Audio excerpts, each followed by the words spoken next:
नमस्कार विद्यार्थी मित्र. या स्टे होमच्या काळामध्ये अशा पद्धतीने तुमच्या सगळ्यांशी संवाद करण्याची एक संधी मिळाली. अनेक विषयांवरती या निमित्ताने तुम्ही अनेकांचे विचार ऐकले असतील. आजचा आपला विषय असा ठरला आहे, पत्रकारिता, काल, आज आणि उद्या. आपण सगळी विद्यार्थी मंडळी आहात. पत्रकारिता या विषयाकडे सुद्धा एक पेशा म्हणून, एक व्यवसाय म्हणून अनेक जण पाहत असाल. थोडंसं पत्रकारिता म्हणून समजून घेण्याच्या दृष्टीने थोडासा विचार करूया. व्यावहारिक विचार आहे, तर्कशुद्ध विचार आहे. पत्रकारिता यातून जरा समजून घेण्याचा प्रयत्न करूया. एक मुक्त संवाद आहे असं समजा. मुळामध्ये पत्रकारिता आहे काय? तर जे वर्तमान आहे, जे आपल्या अवतीभोवती घडत आहे, दूरदूरच्या ठिकाणी सुद्धा काही ना काही घडत आहे, सातत्याने घटनाचक्र चालू आहे. ह्या सगळ्या घटनांचं नीट वार्तांकन, या घटनांची माहिती गोळा करणं, त्याचं संकलन करणं, जे खरं घडलंय ते योग्य भाषेमध्ये, योग्य पद्धतीने त्याची मांडणी करणं, संकलन करणं, हा त्याचा एक भाग, जो केवळ शब्दांच्याच माध्यमात असेल असं नाही. चित्राच्या माध्यमातून असू शकतो. आधुनिक तंत्रज्ञान हाताशी असल्यामुळे आपण सगळे जाणतो की चलचित्रणाच्या स्वरूपातही ते असू शकतं. पण प्रत्यक्ष घडणारी गोष्ट मांडणं आणि त्याचा दुसरा भाग म्हणजे या माहितीचं वितरण करणं, प्रक्षेपण करणं.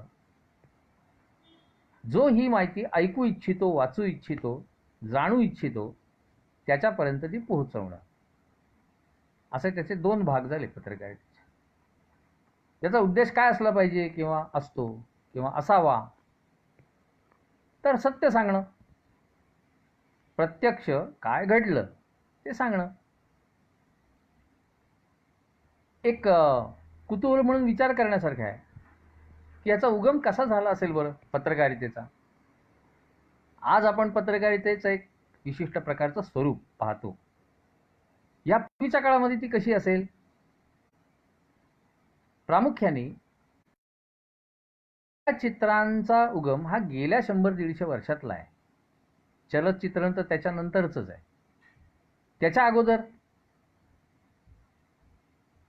केवळ शब्दांच्या रूपामध्ये घडलेल्या घटनांचं चित्रण, त्याचं विवरण, त्याचा तपशील हा पोहोचवण्याची काही ना काही व्यवस्था असेल, संदेश वहनाची काहीतरी व्यवस्था असेल. उपलब्ध तंत्रज्ञानाच्या आधाराने हे सगळं घडत असेल. थोडं नजीकच्या भविष्यकाळात गेलं तर आपल्यालाही माहिती आहे, प्रामुख्याने मराठी वृत्तपत्र हे बाळशास्त्री जांभेकरांनी सुरुवात केली त्याची. त्याच्या अगोदर भारतामध्ये अन्य भाषांमध्ये वृत्तपत्र निघत असतील. त्याही पूर्वी आज जी पत्रकारिता ज्याच्यातून ती विकसित झालेली आपण पाहतो, त्याचं अगदी मूळ स्वरूप हे 2 शतकां 2.5 शतकांपूर्वी पाश्चात्य देशांमध्ये होतं. त्याच्याही पूर्वी थोडं मागे गेलो तर आपल्या लक्षात येईल की प्रामुख्याने घडलेल्या घटनांची माहिती आवश्यक त्या ठिकाणी पोहोचवण्याची व्यवस्था ही पूर्वी होती. कोणत्या स्वरूपात होती? पत्राच्या स्वरूपात होती. नीट त्याचं वृत्त लिहून ती पोहोचवण्यासाठी ही व्यवस्था होती. काही वेगळ्या वेगळ्या प्रकारचे, प्रामुख्याने सरकारी प्रकारचे जे हुकूम किंवा आदेश निघत होते ते पोहोचवण्याची व्यवस्था होती. या सगळ्या घटनांचं नीट संकलन करून ठेवण्याची त्याची व्यवस्था होती. दप्तरखाना होता. वेगळ्या वेगळ्या प्रकारचे वर्णनपर लेख लिहिलेले आपणही अभ्यासले असतील, त्याचा उल्लेख आपण निश्चित वाचला असेल, त्याच्यातल्या काही नोंदी आपल्याला माहिती असतील. जसं सम्राट हर्षवर्धनाच्या काळामध्ये युएन छंग नावाचा एक चीनी प्रवासी आला होता आणि त्यांनी इथल्या सगळ्या म्हणजे भारतातल्या वेगवेगळ्या प्रकारची वर्णनं करून ठेवली आहेत. एका अर्थाने तोही पत्रकार आहे म्हटलं पाहिजे. मॅगस्थेनिस नावाचा वकील होता भारतामध्ये गुप्तांच्या काळामध्ये 2000 वर्षांपूर्वी. तो ग्रीक होता. इथल्या राजदरबाराचे शिष्टाचार, इथला राजदरबार, इथला राजा, इथली प्रजा, इथली समाजव्यवस्था, इथलं अर्थकारण, इथली संस्कृती, या सगळ्याची वर्णनं त्यांनी लिहून ठेवली आहेत. अशा प्रकारची अनेक प्रकारची वर्णनं अनेक लोकांनी, अनेक देशातल्या लोकांनी लिहून ठेवली आहेत. हे एका अर्थाने पत्रकारच होते. आणि अन्य ठिकाणची माहिती सहसा जी उपलब्ध होत नाही, जी त्यांनी स्वतः पाहिली, अनुभवली, ती लिहून ठेवली, अशा घटना इतिहासामध्ये आपल्याला सापडतात. आणि यांनी सत्य तेच लिहून ठेवलं किंवा त्यांना जे समजलं ते त्यांनी लिहून ठेवलं. त्यांनी सत्य समजून घेण्याचा प्रयत्न मात्र केला. एकूण पाहता असं लक्षात येईल की खरं काय आहे बुवा हे लोकांपर्यंत पोचवणं हे पत्रकाराचं मुख्य काम आहे, बातमीदाराचं काम आहे. बातमीदार, पत्रकार हे त्याचे वेगळे वेगळे प्रकार आहेत. त्यांच्याकडे ज्याला आपण असं म्हणतो की कामाची विभागणी आहे. पण प्रामुख्याने प्रत्यक्ष जे घडलं ते लोकांपर्यंत पोहोचवणं हे पूर्वापार चालत आलेलं काम आहे. म्हणून असं म्हटलं जातं, अशी मान्यता आहे की आद्य पत्रकार कोण होते तर नारद होते. आता नारद ही एक व्यक्ती असेल असं नाही. ही जी सर्वांपर्यंत माहिती पोहोचवण्याची एक व्यवस्था आहे, सर्वमान्य व्यवस्था आहे, त्याला एक दिलेलं नाव आहे नारद. कशासाठी आहे? मात्र एक आहे, सत्य सांगणं हा जसा हेतू आहे तसा त्याचा आणखीन एक हेतू आहे की लोकांच्या हिताची काळजी घेतली पाहिजे. ही माहिती पोचवत असताना याची काळजी घेतली पाहिजे की यातून चांगलं निष्पन्न होईल, ह्यातून जो ऐकणारा आहे त्याच्या निश्चित ज्ञानात भर पडेल, त्याचं भलंही होईल, त्याला त्यातून काहीतरी शिकण्यासारखं मिळेल, त्याला काही संदेश मिळेल. कोण पोचवत असे हे सगळं? जसं मी म्हटलं की काही टिप्पण करणारे लोक होते, ज्यांना आपण वार्ताहर म्हणू, बातमीदार म्हणू, ज्याला आपण पत्रकार म्हणू. तशी वितरण व्यवस्थाही होती. हे सगळं गोळा करणारे, संकलन करणारे, लिहून ठेवणारे हे कोण होते? बखरकार होते. अनेक सदरेवरचे कारकून होते. आणि पोचवणारे कोण होते? हारकारे होते, जासूद होते. अगदी अलीकडच्या काळामध्ये तराळ हे काम करत असत. माहिती गोळा करण्याचं काम हे सामान्यपणे बखरकार तर करत होते, पण प्रामुख्याने समाजामध्ये फिरणारे, समाजाचं निरीक्षण करणारे असे जे लोक होते हे करत असले पाहिजेत असा तर्क आहे. जसं जसं पाश्चात्य देशांमध्ये प्रामुख्याने 15व्या-16व्या शतकामध्ये यांत्रिक प्रगती झाली आणि संदेशवहनाच्या नव्या नव्या व्यवस्था तंत्रज्ञानाच्या आधाराने सुरू झाल्या. सगळ्यात पहिलं जे महत्त्वाचं तंत्र विकसित झालं ते मुद्रण कलेचं. आधुनिक काळाची आपण गोष्ट करतोय. आणि कागदावरती अक्षरं जुळवून ती त्याच्यावरती उमटवून एक चांगल्या पद्धतीने हाताळता येईल अशा पद्धतीने ते वाचता येईल अशा पद्धतीचं एक चांगलं वृत्तपत्रीय असं एक क्षेत्र निर्माण झालं. पोचवण्याची व्यवस्था ती थेटच प्रत्यक्ष पोचवली जात होती. आता कोण्या एका काळी संदेशवहन इतकं काही जलद नव्हतं, त्यामुळे बातमी गोळा करणं, ती संकलन करून लिहिणं आणि ती सगळ्यांच्यापर्यंत पोचवणं याच्यामध्ये वेळ जात होता निश्चितच. पण घटना गोळा करणे, लवकर ती मिळणे, ती संकलित लवकर करणे, छपाई पटकन होणे, या दृष्टीने पुढची प्रगती झाली म्हणजे तार यंत्र आलं. आणि बातमी ही तारेनी पाठवण्याची व्यवस्था झाली. जसं मी म्हटलं की हरकारे जासूद हे जात होते, तशी मोठ्या प्रमाणावरती सर्वसामान्य लोकांसाठी म्हणून पोस्टासारखी एक नवीन यंत्रणा अस्तित्वात आली. हे सगळं होत असताना स्वाभाविकपणे आधुनिक लोकशाही जी आज आपण पाहतो, ज्या पद्धतीने आपण पाहतो, थेट लोकनियुक्त प्रतिनिधी सर्वसामान्य माणसांनी निवडून द्यायची, या लोकशाही व्यवस्थेमध्ये हे लोकनियुक्त प्रतिनिधी हे लोकशाहीच्या 3 खांबांपैकी एक महत्त्वाचा खांब आहेत, स्तंभ आहेत, आधार आहेत. यांनी काय करायचं असतं? लोकांच्या भावभावना, लोकांच्या इच्छा आकांक्षा, लोकांच्या गरजा, लोकांचं हित हे सगळं लक्षात घेऊन तशा व्यवस्था उत्पन्न करणे, तसे निर्णय घेणे, तसे कायदे बनवणे, त्याच्यासाठी आवश्यक त्या गोष्टींची जुळणी करणे, हे काम त्या लोकप्रतिनिधींनी मिळून करायचं. याला म्हणायचं सरकार, शासन. त्यांनी ते ठरवलं, निर्णय घेतले, ते राबवायचे कोणी? इथे येतो लोकशाहीचा दुसरा स्तंभ, तो म्हणजे प्रशासन. जी शासकीय व्यवस्था आपण पाहतो, अगदी एखाद्या छोट्याशा पंचायतीच्या कार्यालयामध्ये असलेला एक कारकून, एखादा चपराशी, इथपासून ते संसदीय लोकशाहीमधल्या प्रमुख सचिवापर्यंत मोठीच्या मोठी एक शृंखला आहे. आणि मग याच्यामध्ये सगळे आले, याच्यामध्ये प्रशासन आलं, याच्यामध्ये पोलीस आले, रेव्हेन्यू खातं आलं, सगळ्या प्रकारची सरकारी जी व्यवस्था आहे, ज्याच्या माध्यमातून सरकारने घेतलेल्या लोकांच्या हिताच्या निर्णयाची कार्यवाही होत असते. तिसरा स्तंभ लोकशाहीचा कुठला? ती आहे न्यायपालिका. कारण ह्या सगळ्या इतक्या मोठ्या यंत्रणेमध्ये कुठेतरी गडबड होऊ शकते, बिघाड होऊ शकतो, कुठेतरी मतभेद होऊ शकतात, कुठेतरी अन्याय होऊ शकतो. ह्यांचं निराकरण व्हावं, ह्या व्यवस्थांवर नीट देखरेख ठेवता यावी, लक्ष ठेवता यावं, अन्यायाचं निराकरण व्हावं, याच्यासाठी न्यायव्यवस्था आहे. आता लोकशाहीमध्ये स्वाभाविकपणे इतका मोठा सगळा हा खटाटोप आहे, इतकी मोठी सगळी यंत्रणा, व्यवस्था, स्वाभाविकपणे ही 100% सुरळीत चालतंच असं नाही. आणि मग काही वेळेला सगळ्यांच्या निदर्शनास काही गोष्टी आणून द्याव्या लागतात.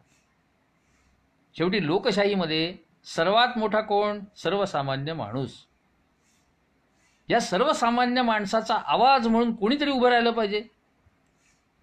जर ही शासन व्यवस्था, प्रशासन व्यवस्था, न्यायपालिका हे सगळं जरी असलं आणि तरी देखील समस्या असतील, समस्या सुटत नसतील, लोकांच्या काही इच्छा आहेत, लोकांच्या काही भावना आहेत, हे व्यक्त करायला मुक्त व्यासपीठ पाहिजे. अन्यायाला वाचा फोडण्यासाठी एक व्यवस्था पाहिजे. आणि एका अर्थाने ही जबाबदारी या पत्रकारितेकडे आली नव्या लोकशाहीमध्ये.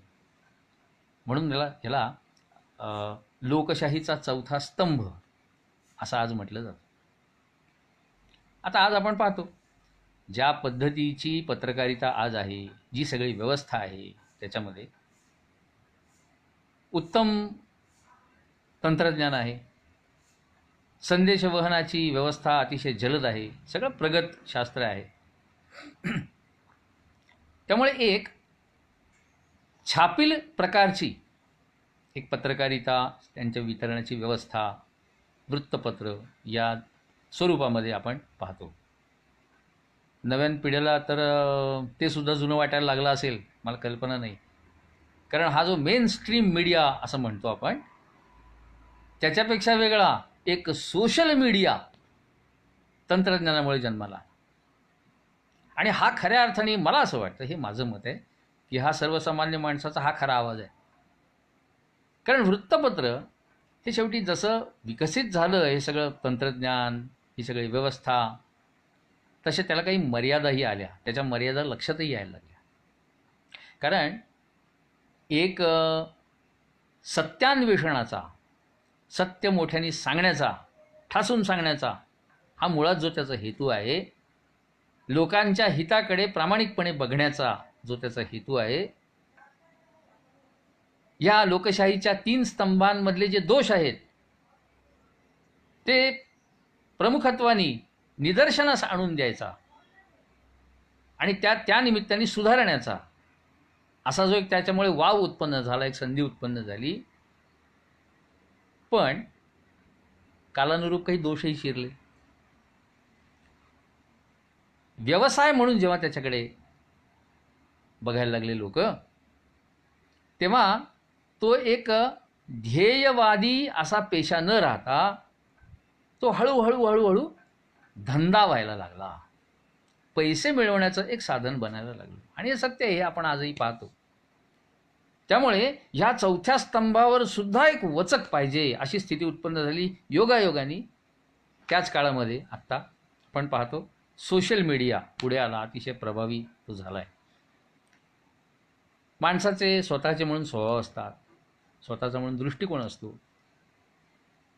बघण्याची एक सापेक्ष दृष्टी असते, व्यावसायिक स्पर्धा असते, हेतू असतो, अंतस्थ हेतू. हे सगळे माणसाचे स्वाभाविक दोष लक्षात घेऊन सत्य पुढे आलं पाहिजे. आपण नुसतं सत्यमेव जयते असं म्हणून चालत नाही, सत्य खरंच जिंकलं पाहिजे. आणि त्याच्यासाठी खरं काय हे लोकांना खरंच कळलं पाहिजे. त्याच्यासाठी हे सोशल मीडिया प्रभावी माध्यम आहे. त्यामुळे आज आपण ज्या प्रकारची वृत्तपत्र किंवा पत्रकारितेची सृष्टी पाहतो त्याच्यामध्ये झपाट्याने बदल व्हायला लागले. काही वर्षांपूर्वी एका परिचित पत्रकाराशी गप्पांमध्ये तसं म्हणलं होतं की आणखीन 10-15 वर्षांनी हे वृत्तपत्र जे आहेत किंवा पत्रकारिता आहे ते कोण करणार आहे, वृत्तपत्र कोण चालवेल हो. तर तो बोलता बोलता असं म्हणला की जो वाचक आहे ना तोच वृत्तपत्र चालवेल. कारण मला ज्या प्रकारची माहिती हवी आहे, ज्या विषयातली मला माहिती हवी आहे, जी मला तत्परतेने हवी आहे, मला खरं समजून घ्यायचं आहे, याच्यासाठी याच्या पूर्ततेसाठी साधन काय पाहतो. पण ती माझी भूक भागते का? मला चांगला विचार ऐकायला मिळतो का? मला घटनेचा अर्थ उलगडून कोणीतरी सांगेल असा समर्थ कोणी आहे का? दिसतं काय? अनुभव विपरीत येतो. सत्य बरेचदा लपवलं जातं, असत्य वारंवार सांगितलं जातं, आपण नेहमी अनुभव. त्यामुळे वाचकच प्रभावी ठरणार आहे. वाचकाचा दबाव आज तो आपण वेगळ्या प्रकारे पाहतो. वृत्तपत्रांवर तो दबाव आहे. वृत्तपत्रांवर सुद्धा टीका होते आणि अन्य वृत्तपत्र करत नाहीत, कारण हे व्यावसायिक काही संकेत आहेत. एकाच व्यवसायातल्या माणसांनी दुसऱ्या समव्यावसायिकाशी विनाकारण भांडण करू नये किंवा व्यक्तिगत दृष्टीने टीका करू नये. मग त्याला व्यावसायिक स्पर्धेमधलं एक आपण म्हणतो त्यात कटुता उत्पन्न होते आणि ती चांगली नाही. मुळामध्ये कोणीतरी तटस्थ एखाद्या व्यवस्थेनी याच्यावरती लक्ष ठेवण्याची आवश्यकता आहे, याच्यातले दोष दूर करण्याची आवश्यकता आहे.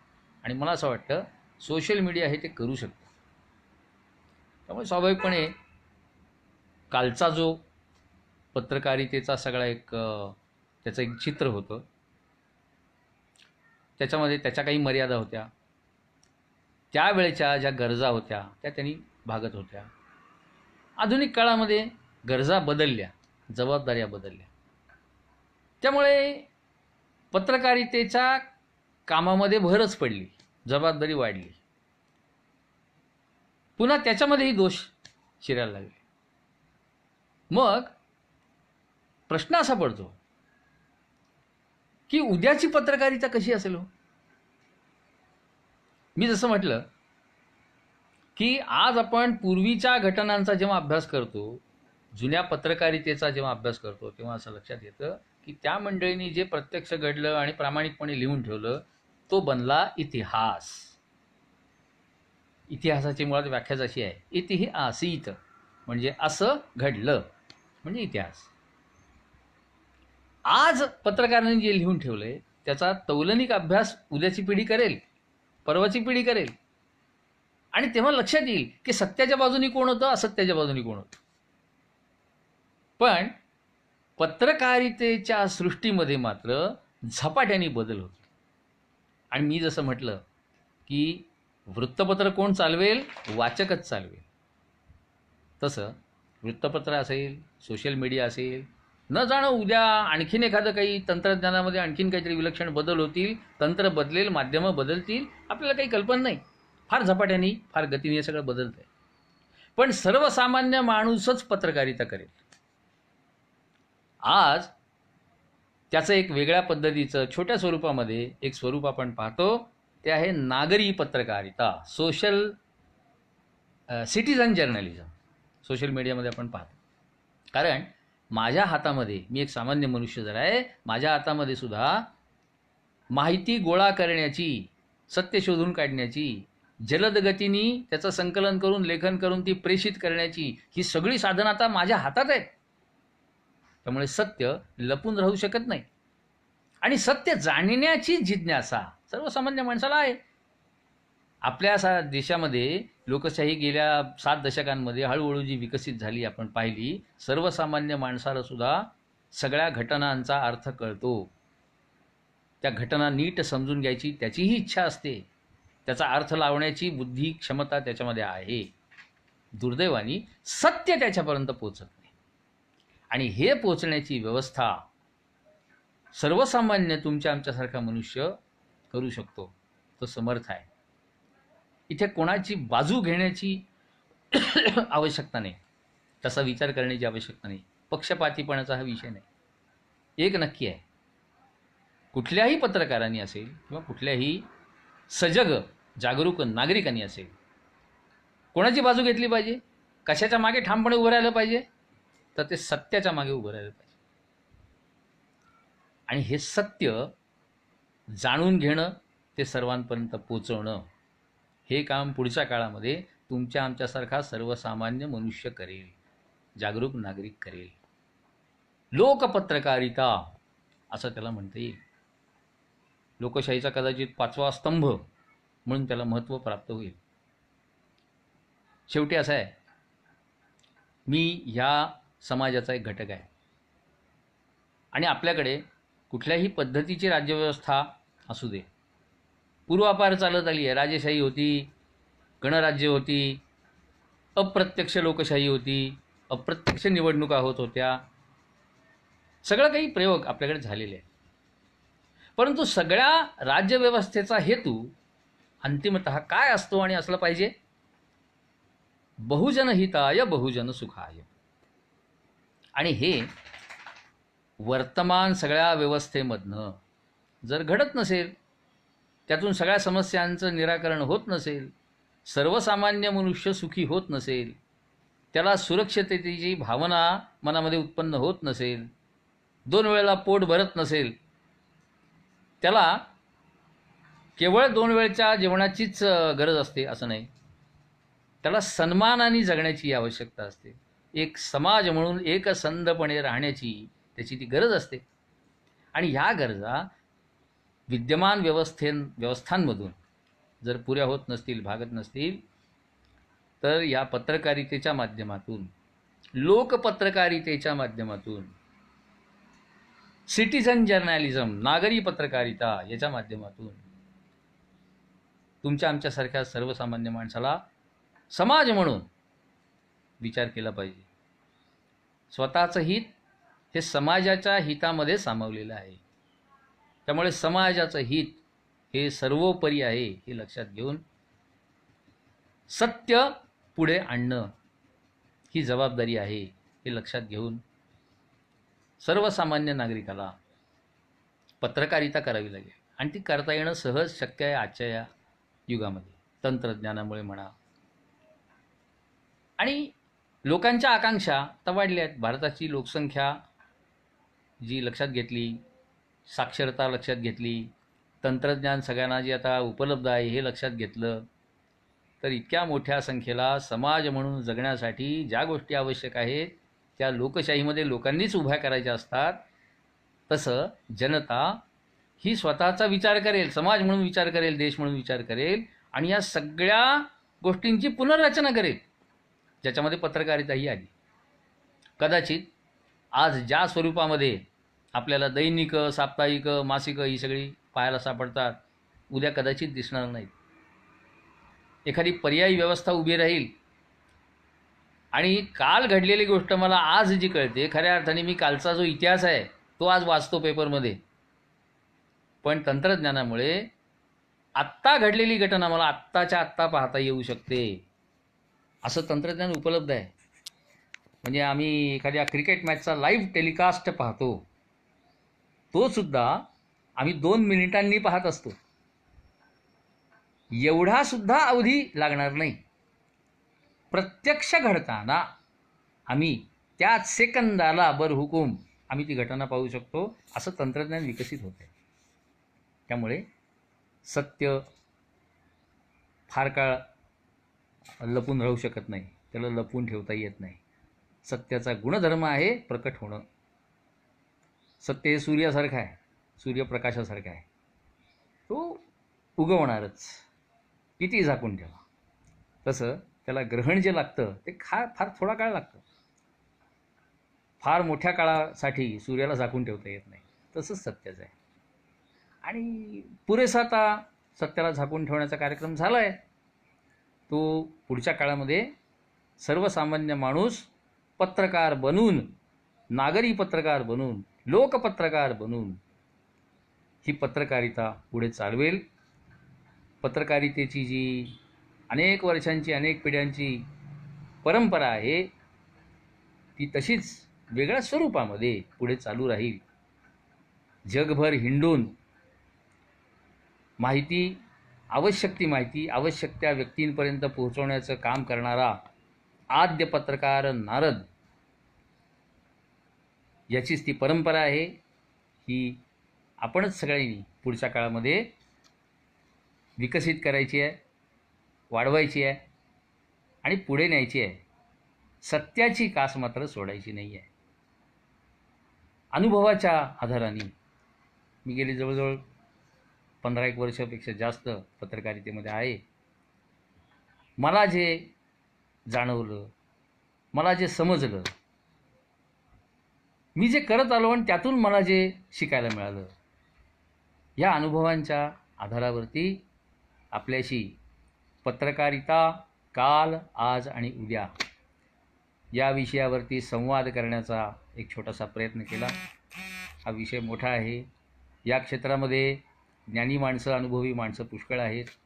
अशा अनेकांचे विचार आपण ऐकावेत असं मी आपल्याला सुचवीन. आणि आजच्या पुरतं मी इथे थांबतो. जय हिंद, जय महाराष्ट्र.